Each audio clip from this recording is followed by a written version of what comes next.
Incidents of efforts to rescue kidnapped victims along Benin-Ifon Road. Lagos Fiscal Planning Commissioner resigns as death toll mounts in building collapse. Road accident claims 5 lives in Anambra State. And from the foreign scene, UK Foreign Secretary Liz Truss emerges new Prime Minister.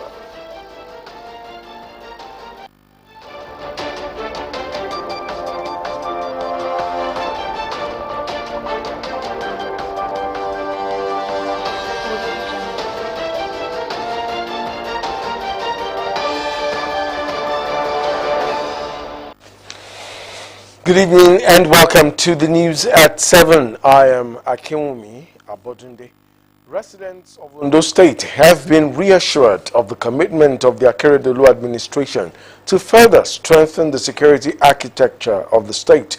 The Commissioner for Information and Orientation, Bamidele Ademola Olateju, while briefing newsmen at the Koko Conference Hall of the Governor's Office in Akure, said steps are being taken by government and security agencies to secure the release of travelers who were kidnapped in the Ifon axis of Osrc local government area of the state over the weekend. The Information Commissioner, who appealed to residents to be alive to the happenings in their environment and be security conscious, noted that the kidnappers have contacted families of the 9 victims.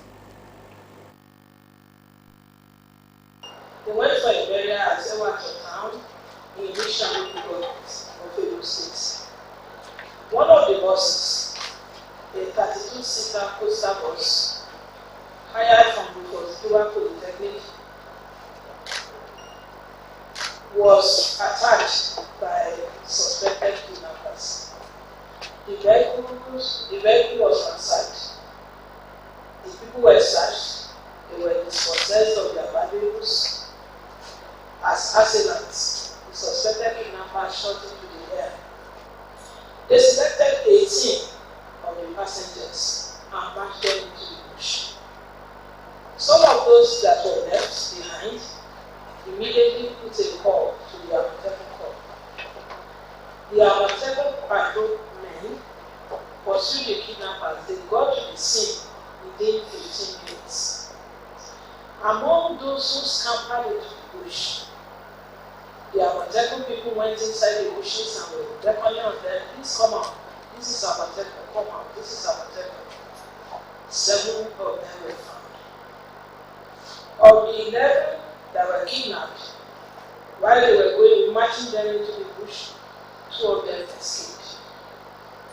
Right now, as we speak, Amateku is working with the police, the DSS, and the Nigerian Army. The kidnappers have made contact with families of victims, and they are demanding ransom of between 3 million to 10 million. Investigation into this abduction continues, but it's important to note and commend the gallantry of our Amateku Corps in getting to the scene and rescuing victims. On the authority of Arakuri, Ondo State will never be a haven for criminals, bandits, terrorists, robbers. It won't happen. In a related incident, gunmen have killed a commercial bus driver and abducted 8 passengers along the East-West Road in River State. The killed driver, who usually carries passengers from Mile 1 Park in Diobu area of Port Harcourt, was traveling to Buguma when he was ambushed at one of the bad spots on the road.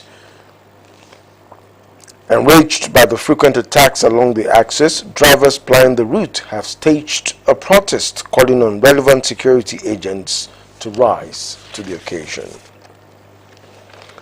The federal government says peace and security are returning to all parts of the country, noting that the worst of insecurity is over in Nigeria. Minister of Information and Culture Lai Mohammed gave the assurance in Abuja during a joint press conference on the nation's security situation. Others who jointly addressed the press conference include the Ministers of Defense, retired Major General Bashir Magashi, Interior Rauf Aregbesola, as well as Police Affairs Mohammed Dingyadi. Mohammed said the security forces are winning the fight against insecurity and terrorism, adding that President Muhammadu Buhari's administration will stop at nothing to secure lives and property of Nigerians. Back home, the Bimor Summer Boot Camp is not just a training ground to inculcate the spirit of self-reliance in young minds, but also a huge step towards attaining a progressive nation.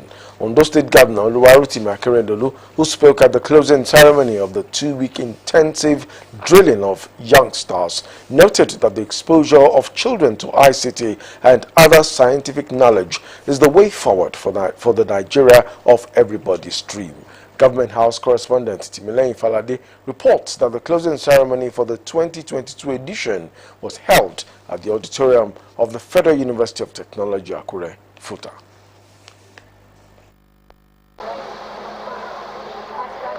For 2 straight weeks, more than 350 girls across Ondo State had been undergoing series of training in solar energy, rudiments of information and communication technology (ICT), and skills acquisition. Governor Oluwarotimi Akeredolu, while commending the Bimor initiative, said it has helped government achieve the redeemed agenda in closing the gender gap, expressing confidence it will equip the girls with skills for self-reliance. The governor, represented by his deputy Lucky Ayedatiwa, lauded Mrs. Akeredolu's remarkable initiative of investing in the girl child and charged the youngsters not to take the opportunity for granted in view of the increasing relevance of science and technology in global arena. Congratulate and the Bimor team for this giant span and ensuring girl child education and improving human capital development in Ondo State, in Nigeria, even global community, because these ones that will go to places, it will not end there in the place, not just in Nigeria. They are global. So education is very important and is critical thing in life of any child. Education is fundamental human right and has been described as crucial factor for human development in the entire world today. Most importantly for girl child who wish to have a successful and prosperous life. The special guest of honor, who is also the Minister of Science and Technology, Senator Olorunimbe Mamora, said the program is a beautiful idea which should be sustained, and expressed confidence that the nation with a strong footing in intellectual, technological and entrepreneurial skills is in the making. And the greatest weapon to achieve that is education. President, founder, initiator of Bimor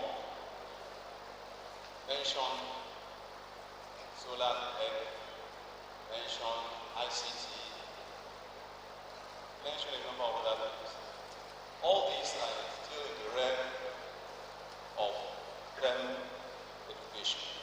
So, she has very good reason to bring in this place. And aside being very appreciative of what she's doing, I felt the least I can do to support this program is to encourage. That encouragement will come from my physical presence here. Other dignitaries described the 2-week camp held at Mabes Academy, Akure, as a radical approach aimed at raising mothers who will not depend on society to fend for them and their families. Highlight of the event was the distribution of laptops and solar panels to the graduates of the 2022 Bimor Summer Boot Camp, song rendition, taekwondo presentation, among others. The member representing Ondo East, Ondo West Federal Constituency in the Green Chamber, Abiola Makinde, has vowed to ensure that people-oriented projects get to every part of his constituency. The lawmaker made the